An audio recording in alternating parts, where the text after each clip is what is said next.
Olá, amigos e amigas do saber. Neste episódio de hoje, nós vamos falar sobre moralidade sem Deus. Existe uma frase atribuída ao escritor russo Dostoiévski que é a seguinte: se Deus não existe, então tudo é permitido. Essa frase não aparece assim literalmente em sua obra Os Irmãos Karamazov, mas a ideia está sim presente. E o que está por trás dessa ideia, de que se Deus não existe, então tudo é permitido, é que se não existe um legislador moral universal, então não há valores morais objetivos. Porque cada cultura, em cada parte do planeta e em cada época histórica, ela tem ali os seus próprios costumes, os seus valores, e às vezes um ato que é considerado imoral ou até mesmo ilegal no plano jurídico numa sociedade, não é no outro. E o que define então o que é moral ou imoral, o que é certo, o que é errado? Então, aqueles que defendem a objetividade dos valores morais, eles vão tentar fazer recair ou repousar esses valores em Deus. Deus seria esse legislador universal. Então, tem muita ideia também de que o ateu, por isso, ele é um imoral. Alguns podem até pegar mais leve e dizer que ele é simplesmente um amoral, mas na consciência popular existe essa ideia de que o ateu é um inescrupuloso, porque ele não tem valores objetivos universais, então ele pode fazer o que bem entender, porque o que diz para um ateu o que é certo ou o que é errado, se Deus não existe. Então nós vamos discutir essa questão aqui hoje. Um ateu, ele pode ser moral? É necessário que Deus exista para que valores morais objetivos, universais, eles tenham algum fundamento? Ou seja, uma moralidade sem Deus é possível? Essa vai ser a discussão deste episódio. Claro, nós não vamos esgotar o assunto, nunca é demais dizer que em episódios de podcast a gente jamais esgota assunto algum.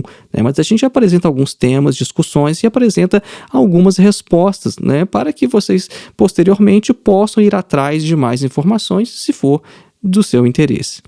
Acompanhe.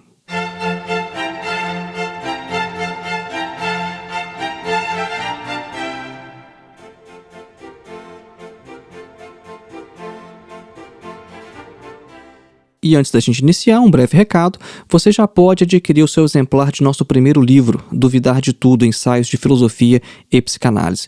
O link para o nosso livro está na descrição deste episódio e lá você vai ter mais informações, tem até um vídeo explicando o principal, o básico da obra, qual que é a ideia desse nosso primeiro livro, que é uma coletânea de ensaios de filosofia e psicanálise, um total de mais de 80, que eram originalmente postagens em meu blog, que acabaram se transformando neste livro. Para mais informações e para adquirir o nosso livro, acesse o link que está na descrição deste episódio. O nosso segundo recado é que você pode também fazer sua inscrição em nosso curso de Introdução à Filosofia, dos Pré-Socráticos a Sartre. O nosso curso tem mais de 14 horas de duração, é um curso que não tem data nem de início nem de término, ou seja, você pode fazer com total flexibilidade de tempo, e é um curso que também oferece certificado ao final. Se você aproveitar o nosso cupom de desconto, você pode adquirir o curso por R$ 22,90. Esse cupom de desconto geralmente é válido nos 5 primeiros dias após a publicação deste episódio. Então, para mais informações sobre o nosso curso de Introdução à Filosofia, clique no link que também está na descrição deste episódio. E o nosso terceiro e último recado é que você pode contribuir de duas formas para a existência deste podcast e também do nosso canal no YouTube. Uma delas é fazendo um Pix para a nossa conta através do e-mail filosofiavermelha@gmail.com, ou então você pode ser um dos nossos apoiadores através do nosso perfil no site Apoia-se. O link para o nosso Apoia-se está na descrição deste episódio. Voltemos então para o nosso tema: moralidade sem Deus é possível? Nós mencionamos no início do episódio essa frase que geralmente é atribuída a Dostoiévski de que se Deus não existe, então tudo é permitido. Bom, nós mencionamos já que isso não aparece de maneira literal na obra Os Irmãos Karamazov, mas a ideia está presente ali no capítulo 6, que tem um título mais ou menos o seguinte: Por que tal homem está vivo? Eu digo que o título é mais ou menos assim porque, vocês sabem, a gente está gravando o episódio daqui da Alemanha e a gente nem sempre tem acesso às obras em português. Então, nesse capítulo, o que está acontecendo é que está sendo relatado um diálogo, uma conversa, que um dos personagens teve com outra pessoa, e ele está falando que aconteceu mais ou menos o seguinte no diálogo, Um indivíduo falou o seguinte: olha, para cada indivíduo como nós mesmos que não acredita em Deus ou na imortalidade, a lei moral da natureza deve imediatamente ser mudada em seu exato contrário, né? No exato contrário da lei formal religiosa. E que o egoísmo e até mesmo o crime deve se tornar não apenas legalizado, permitido, mas reconhecido como inevitável, ou seja, como a posição mais racional e a mais honrosa. E depois, algumas linhas abaixo, vai dizer: então essa é a minha posição, não há virtude se não há imortalidade. Então vejam que a ideia está presente aqui, né? Se não há uma imortalidade, se não há um Deus, então também não existe virtude. Então nós vamos analisar se de fato não é possível ser moral se Deus não existe. Eu gostaria de iniciar essa discussão fazendo a seguinte pergunta: uma determinada ação é imoral porque Deus a proíbe? Ou Deus proíbe uma determinada ação porque ela é imoral? Por exemplo, o assassinato e o estupro são proibidos pela Bíblia, mas Deus proíbe essas ações por quê? Porque as ações são imorais? Ou será que elas se tornam imorais apenas porque Deus proíbe? Algumas pessoas vão afirmar que a moralidade ela depende totalmente da religião ou então da ideia de Deus, e que é impossível ser moral sem fazer referência a esses conceitos, né, como de Deus e de imortalidade. Agora, vamos pensar então de uma outra maneira, né? Se Deus ordenasse que você matasse uma pessoa inocente, essa ação seria moral ou não? Quando a gente tenta responder uma pergunta assim, a gente acaba encontrando a forma positiva daquela primeira pergunta que a gente fez agora há pouco. Ou seja, Deus ordena uma coisa porque é moral ou algo é moral simplesmente porque Deus ordena? As pessoas que têm fé, que acreditam em Deus, elas vão com frequência argumentar que sem um referencial absoluto como Deus, a moralidade ela vai se tornar relativa, porque qualquer moralidade vai ser a moralidade de alguém ou de um determinado grupo. E por isso não haveria razão para um determinado grupo, uma determinada comunidade, se submeter à moralidade de outro grupo, de outra comunidade, a não ser pela força ou então pela utilidade. É o que a gente percebe muitas vezes na arena pública, né? A gente percebe que determinados grupos de determinadas confissões religiosas, eles vão se digladiar ali no parlamento, nas câmeras, né, nas prefeituras, tentando aprovar ou barrar projetos de lei que estão de acordo com as crenças daqueles grupos, né? E qual que é o ponto em comum? Né? Porque se uma determinada comunidade religiosa ela acredita que, por exemplo, uma determinada posição em relação ao aborto ela é imoral, bom, ela tem um fundamento para aquilo, ela tem certos valores, mas outro grupo não tem aquela crença. Então, como é que a gente decide a questão no final das contas? O que a gente tem que observar é que a ausência de uma moralidade absoluta, ela não significa necessariamente a ausência de qualquer tipo de moralidade. Nós observamos, né, nas pessoas uma certa moralidade intrínseca, por exemplo, quando os próprios religiosos avaliam a religião. Porque, por exemplo, quando a gente questiona um católico sobre os terríveis atos cometidos em nome, né, da religião, em nome de Deus, na Idade Média, né, as cruzadas, as inquisições, por exemplo, muitos religiosos vão dizer que a verdadeira religião não é aquilo que foi cometido, perpetrado por seus companheiros, e que aqueles atos são um desvio daquilo que deveria ser. Mas a gente tem que perceber que quando eles dão esse tipo de resposta, eles já estão utilizando a moral para julgar a religião, ao invés de usar a religião para estabelecer a moral. Percebam que até este momento aqui no podcast, a gente está basicamente argumentando a partir da perspectiva da pessoa que tem uma crença, daquele que acredita em Deus e que acha que Deus é o fundamento da moral. E um outro argumento que geralmente os religiosos vão utilizar é a questão de a gente ter, de fato, um senso moral ou então um sentimento de culpa. E muitos vão dizer o seguinte: olha, de onde vem esse senso moral, esse sentimento de culpa, se eles não foram colocados no homem pelo próprio Deus? Isso é uma resposta que eu gostaria meramente de esboçar aqui, né, um possível caminho, né, para elaborar uma resposta a isso, que é a explicação freudiana do superego enquanto uma instância psíquica responsável por nosso senso ético. O Freud vai mostrar que o superego ele é formado pela introjeção do pai repressor. E, nesse sentido, o superego seria uma explicação mais plausível para explicar o nosso sentimento de culpa, porque ele é baseado num princípio de economia como a navalha de Ockham. Ou seja, ele vai explicar melhor a questão do sentimento de culpa, de por que a gente se sente culpado quando faz alguma coisa que é errada, de acordo com os nossos próprios valores, e essa explicação freudiana ela não vai postular a existência de um ente externo como Deus, ou seja, existiu um Deus que colocou em nós, que criou em nós um senso de culpa, e é por isso que a gente se sente mal quando a gente faz alguma coisa errada, que não está de acordo com a nossa consciência.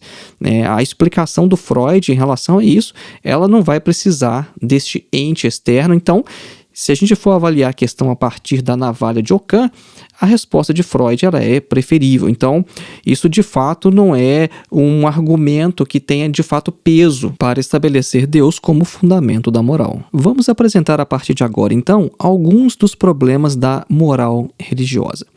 Nós já mencionamos aqui nesse episódio que uma das principais complexidades da discussão moral hoje reside no problema de sua fundamentação. A gente vive em um mundo relativista, líquido, pós-moderno, e é cada vez mais difícil generalizar perspectivas baseadas em crenças de grupos específicos. Se uma moral, por exemplo, ela é fundamentada numa religião particular, só que um outro grupo não compartilha dessa crença, então essa doutrina não vai ter relevância nenhuma para outra comunidade. Então as doutrinas morais religiosas, elas vêm se tornando, por essa razão, cada vez mais localizadas, perdendo o caráter absoluto que elas possuíam séculos atrás. Na Idade Média, por exemplo, era muito mais fácil você compartilhar esses valores na Europa, por exemplo. E isso vem ficando cada vez mais difícil. Nós já mencionamos também que a gente vê isso na prática em algumas discussões sobre como o aborto. Nós já mencionamos aqui nesse episódio que algumas pessoas religiosas, elas por comungarem de determinadas concepções sobre o tema, elas vão ali entrar em conflito com outros grupos na arena pública e com diversos outros setores da sociedade que não reconhecem, por exemplo, a Bíblia como autoridade para apitar nessa questão, para ser juiz, para decidir nessa questão. Então, a gente pode categorizar as diversas perspectivas morais de uma maneira assim, bem ampla e bem simplificada em dois grandes grupos. O primeiro, aquelas doutrinas que vão recorrer a livros sagrados como fundamento, e o segundo, aquelas que não inserem Deus na discussão, que vão buscar fundamentar a moral de forma imanente neste mundo. Então, são esses os dois grandes grupos, de perspectivas morais. Ou seja, aquelas perspectivas que vão se basear num livro sagrado e aquelas que não vão se basear em um livro sagrado, que vão tentar encontrar a moral de maneira imanente neste mundo. A moral religiosa, a despeito de toda a aparente simplicidade de sua fundamentação, que às vezes toma a forma seguinte: Deus existe, logo a gente tem que obedecer. Essa moral ela apresenta sérios problemas. Os religiosos vão afirmar que se Deus não for acrescentado à discussão, então nada vai fundamentar a moral e, portanto, nenhuma outra perspectiva a não ser a deles vai poder ser universalizada. Ou seja, a sua argumentação consiste em explicar a finalidade do ser humano por meio de estruturas transcendentais, que vão dizer o que o homem deve fazer e como deve ser neste mundo. Já que o homem é criado por Deus, então Deus teria certas expectativas em relação à sua criatura. Só que aqui vai surgir um primeiro problema. Quais que são as características de Deus que justificariam o nosso dever de satisfazer as suas expectativas? Vamos ver. Seria o poder de Deus? Bom, isso é discutível, porque, por analogia, a gente tem exemplos de pais humanos, ou então reis governantes, que não devem ser obedecidos. Então, isso nos parece não ser um critério adequado, Ou seja, vamos obedecer Deus porque Deus é poderoso. Não, mas seria então porque Deus é infinitamente poderoso, ou então porque Deus ele criou tudo que existe? Bom, só que poder ou então domínio infinito, eles não parecem mais dignos de obediência. Ou então seria então pelo fato de Deus ser bom. Bom, isso também é problemático, porque quando a gente diz que Deus é bom, essa qualificação já envolve uma valoração. E essa valoração ela deveria ser a conclusão e não a premissa do apelo a Deus. Quando a gente diz, por exemplo, Deus é bom, O que a gente está dizendo? A gente está usando um conceito de bondade para tentar explicar Deus. Mas de onde é que veio este conceito de bondade? Veio do próprio Deus? Isso seria um pensamento circular. Então vejam que é extremamente problemático dizer que nós devemos obediência a Deus porque Deus é bom, porque nós já estamos munidos, nós já estamos providos de um conceito de bondade.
O filósofo Bernard Williams afirma que, mesmo que Deus exista, isso não faz nenhuma diferença na reflexão moral. O Williams é um dos filósofos que mais trabalhou nessa área da moral e da ética no século XX. É um filósofo recente. O Williams vai dizer que os motivos para obedecer a Deus, para cumprir seus mandamentos, eles são motivos morais ou não. Agora, se o indivíduo já está munido de motivações morais, a inserção de Deus não vai acrescentar nada. E se as motivações não são morais, elas não vão poder levar adequadamente à moralidade. Elas vão ser motivos de prudência, que de forma simplificada aparece, por exemplo, nos sermões de padres e pastores, que é um tipo de convencimento moral ad baculum. Ad baculum é um termo em latim que significa apelo ao porrete. Um exemplo, então, de motivo de prudência é a ameaça do inferno, ou seja, você tem que agir moralmente, senão você vai para o inferno. Bom, isso é um motivo de prudência. O indivíduo ele não tem uma ação de fato moral se a sua motivação é o resultado, é o lucro que ele puder obter. O lucro, então, evitar um mal maior como ir para o inferno. Então, Williams vai afirmar que nenhuma ação moral ela pode ser motivada por prudência. Nenhuma ação moral ela é de fato, genuinamente moral, se a sua motivação for prudência. Porque a ação moral ela deve ser motivada pelo que é moralmente certo e nada mais. Qualquer apelo a Deus nesse encadeamento, ele não vai acrescentar nada. E se acrescentar, acrescenta os dados errados.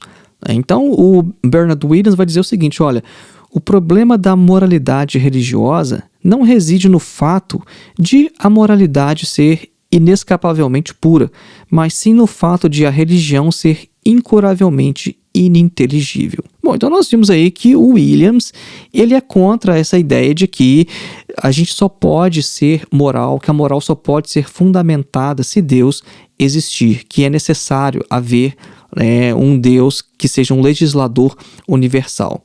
E nós vamos ver então na tradição filosófica ali da modernidade, dois filósofos que também vão trabalhar com essa questão, e um deles é o Immanuel Kant. Vamos ver brevemente o que o Kant tem a falar sobre essa questão de inserir Deus na discussão moral. E uma informação biográfica interessante é que o Kant ele era um filósofo cristão, mas o Kant percebeu algo muito importante, que é o seguinte: a ação moral deve ter como única motivação aquilo que é certo. Uma ação só é moral se ela for motivada pelo que é correto fazer e por nada mais. Então, eu quero ser moral porque eu quero ir para o céu, ou eu quero ser moral porque eu quero evitar o inferno. Bom, isso é uma motivação errada, e uma ação que é motivada por motivos assim, de prudência, não é uma ação moral. O Kant vai dizer basicamente o seguinte, olha, o agir moral ele não deve visar nenhum prêmio ou então nenhum resultado.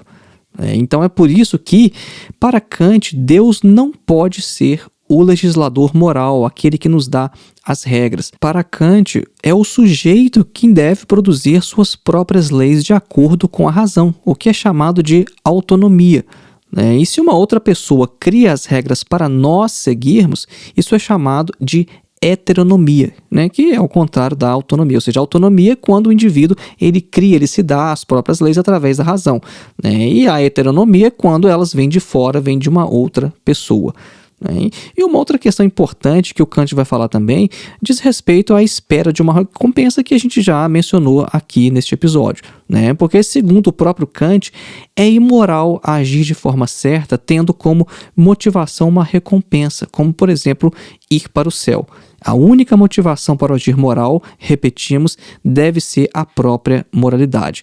Então, se uma pessoa religiosa ela age moralmente apenas para ganhar um espaço no paraíso, essa pessoa não está agindo moralmente, segundo Immanuel Kant, que era um filósofo cristão, mas achava que Deus de fato não vai acrescentar nada e nem pode, na verdade, ser acrescentado à discussão moral. Outro filósofo que também tratou dessa questão da moralidade, da inserção de Deus na discussão, foi o Hegel. O Hegel vai chegar à conclusão seguinte, em sua Fenomenologia do Espírito. Ele vai dizer que a entrada de Deus na discussão moral ela vai se revelar como mais uma manobra da consciência para escamotear a sua hipocrisia. Nós vamos ver então como é que o Hegel articula isso de forma bem breve. Ele faz isso na Fenomenologia do Espírito, que é a sua principal obra, e essa obra vai descrever as peripécias, as aventuras da consciência através de suas figuras. Então, o que a gente vai perceber na Fenomenologia do Espírito é que a consciência vai fazendo experiência sobre si mesma e ela vai fazendo progressos, ela começa com uma consciência individual, depois ela se torna espírito e ela vai passar por vários estágios e mais ou menos ali no capítulo 6 vai entrar a discussão moral. Então, tem um capítulo ali que é chamado A Visão Moral do Mundo e é neste capítulo que vai se encontrar o que a gente vai resumir aqui. O Hegel vai dizer o seguinte: o racional, isso é, o sumo bem, ele não é efetivo, ele não acontece no mundo. Então, primeiro, uma breve palavrinha sobre isso. Sumo bem é a união de moralidade e felicidade. Isso é uma coisa que o Kant já havia discutido antes do Hegel, porque o que a gente espera no mundo é o seguinte, olha, as pessoas que agem de forma moral, elas deveriam ser felizes, não? Sim, todo mundo espera isso, que uma pessoa que faz tudo o que é certo, que tem uma vida honesta, uma pessoa que sempre cumpre o dever, ela deveria ser feliz. Mas o que a gente percebe é o seguinte, isso não acontece. Às vezes, o cara que é um bandido, o cara que é um imoral, ele tem uma vida muito mais feliz nesse mundo do que uma pessoa que é moral. Então, o que o Hegel está dizendo aqui, quando ele diz que o sumo bem não é efetivo, não acontece no mundo, ele está concordando com uma questão que o Kant já tinha apontado. A gente não percebe o sumo bem, a união de moralidade e felicidade nesse mundo. Então, para desapontamento da consciência moral, quem obedece à lei moral é infeliz e muitas vezes quem a desobedece acaba sendo feliz. Então, essa experiência da desarmonia dos dois lados, entre moralidade e natureza, leva à colocação de postulados do que é necessário no pensamento, mas que não se efetiva no mundo. Então, a razão, enquanto consciência moral, ela se define como conhecedora e cumpridora do dever, só que ela não o cumpre. Então, ali nesse 6º capítulo da Fenomenologia, após a consciência se frustrar em sua primeira experiência, com a harmonia do fim último do mundo, e também com a sua segunda experiência, a harmonia do fim último da consciência de si, a consciência vai tentar uma terceira via. Agora, ela só vai reconhecer o dever sagrado, puro e formal. E aí, então, nesse momento do livro, entra em cena o sagrado legislador moral, ou Deus. Se talvez esse trecho aqui ficou um pouco mais obscuro, é porque eu estou mencionando já algumas coisas que aconteceram antes no livro, e se você não leu o livro, você obviamente não vai entender, mas isso não é nenhum problema. O que interessa para nós é a partir desse ponto. Porque é o seguinte, é dever da consciência moral unir moralidade e felicidade, como nós já mencionamos. Se ela não une, então, moralidade e felicidade, não está cumprindo o seu dever. Então, a consciência moral não cumprindo seu dever, ela vai recorrer a Deus como tentativa de suprimir ou suprassumir o impasse. Isso é uma coisa que a gente encontra também em Kant. O Kant já tinha falado que é necessário que Deus exista e que a alma seja imortal para que o sumo bem aconteça, né? Porque se a gente não tem a união de moralidade e felicidade nesse mundo, bom, isso tem que acontecer numa vida após a morte. E para que isso aconteça é necessário, então, que a alma ela sobreviva ao nosso corpo e que Deus exista, né? Então, a referência que o Hegel está fazendo aqui é essa questão que a gente tem já em Kant. E aqui está uma questão muito interessante que o Hegel vai colocar. Ele vai dizer o seguinte, olha, enquanto consciência moral, Deus só piora o problema, porque Deus não é deste mundo, ele não é efetivo. Então, a fuga para Deus é uma fuga do dever. E se nesse momento da experiência da consciência Deus se tornasse de fato fonte da moralidade, isso representaria uma espécie de retorno à Idade Média. Porque o legislador moral não pode fazer a ligação entre forma e Dasein. Então, a entrada em cena desse legislador moral aqui não vai mudar nada no problema e ele retiraria o lado da sensibilidade da oposição. Por quê? Porque Deus, estando fora do mundo, ele não tendo ele mesmo sensibilidade, ele não poderia ser uma consciência moral, porque consciência requer oposição. Ou seja, Deus é incapaz de ter perfeição moral, porque a perfeição moral ela se dá no conflito entre moralidade e mundo ou natureza. Bom, mas se Deus ele não tem sensibilidade, se ele não experimenta esse conflito, então Deus ele não pode ter perfeição moral. Então ele não pode ser chamado aqui pela consciência a resolver o problema. Ou seja, Deus foi chamado para resolver um problema entre dever e efetividade, mas o próprio Deus não tem natureza e efetividade. Então ele não poderia ser a perfeição do cumprimento do dever, porque isso envolveria a relação entre moralidade e natureza, e Deus não possui natureza. Então é por isso que o Hegel vai chegar a essa conclusão que a gente mencionou logo no início, que a entrada de Deus na discussão moral, ela vai se revelar assim como mais uma manobra da consciência para escamotear a sua hipocrisia. Essa é uma discussão que está localizada no contexto da fenomenologia do espírito, mas o que é importante para a gente aqui neste episódio é sinalizar o seguinte: o Hegel também não acha que a inserção de Deus na discussão moral vai resolver problema algum. Então, fazendo um apanhado geral do que a gente discutiu aqui neste episódio, a gente pode dizer o seguinte: Dostoiévski, ele supostamente teria afirmado que se Deus não existe, tudo é permitido. Nós vimos que essa não é uma frase literal, mas que a ideia se encontra ali em sua obra Os Irmãos Karamazov. Nós vimos então que Deus não pode ser o legislador moral. Nós vimos através de algumas reflexões do Bernard Williams, nós vimos isso através do Immanuel Kant e vimos também através do Hegel. Então a coisa não é bem assim, que se não existe um legislador moral, então está tudo liberado e o ateu é um imoral, ele pode fazer o que quiser. Porque a questão é basicamente a seguinte: se existe um Deus e ele ordena que a gente faça determinadas coisas, a gente tem que explicar por que a gente deve obediência a esse Deus. Mas a gente percebe que, ao tentar responder a essas questões, surgem vários problemas. Então, não é simplesmente porque Deus é poderoso que a gente deve obedecê-lo. Mas é porque Deus é bom. A gente tem que obedecer a Deus porque Ele é bom. Mas se eu estou dizendo que Deus é bom, eu já estou fazendo uma valoração moral sobre Deus. Então, de onde é que eu tirei essa valoração moral? De onde é que eu tirei essa ideia de bondade? Se eu obedeço a Deus unicamente porque eu não quero ir para o inferno, bom, isso não é um motivo moral, mas é um motivo de prudência. E motivo de prudência não pode levar, de fato, à moralidade, porque a moralidade ela tem que ser motivada unicamente por aquilo que é correto. Então, o indivíduo, ele age moralmente quando ele age motivado unicamente pelo dever, por aquilo que é certo. E nessa perspectiva, é claro que um ateu, ele pode ser moral e um religioso, ele pode ser imoral. Enquanto o religioso, ele está agindo ali unicamente para evitar o inferno, um ateu, ele pode agir corretamente unicamente pelo dever.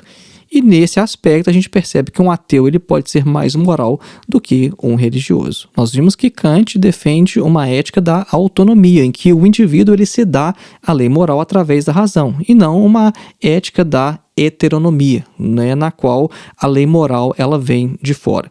E nós vimos depois que o Hegel vai entrar nessa discussão também, ele vai abordar a questão do sumo bem, que já havia sido tratada por Immanuel Kant anteriormente, mas ele vai dizer o seguinte, olha, quando a consciência chama Deus para a discussão moral, ela está unicamente tentando escamotear a sua hipocrisia, porque a consciência, ela sabe o seu dever, mas ela não o cumpre. E Deus ele não pode resolver a questão porque Deus ele não é capaz de ter perfeição moral. Porque a questão moral ela se dá no conflito entre moralidade e natureza. E Deus, nesse caso, ele foi chamado para resolver um problema de efetividade, mas o próprio Deus não tem natureza efetividade.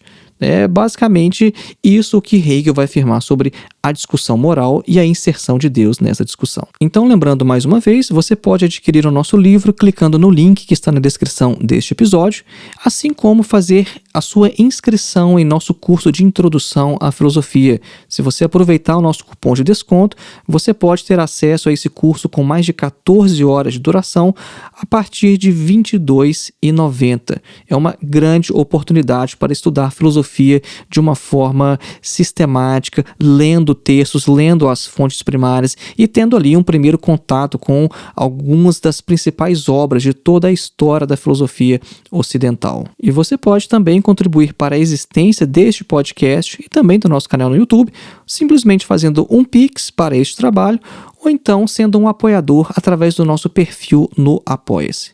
Um grande abraço e até o próximo episódio.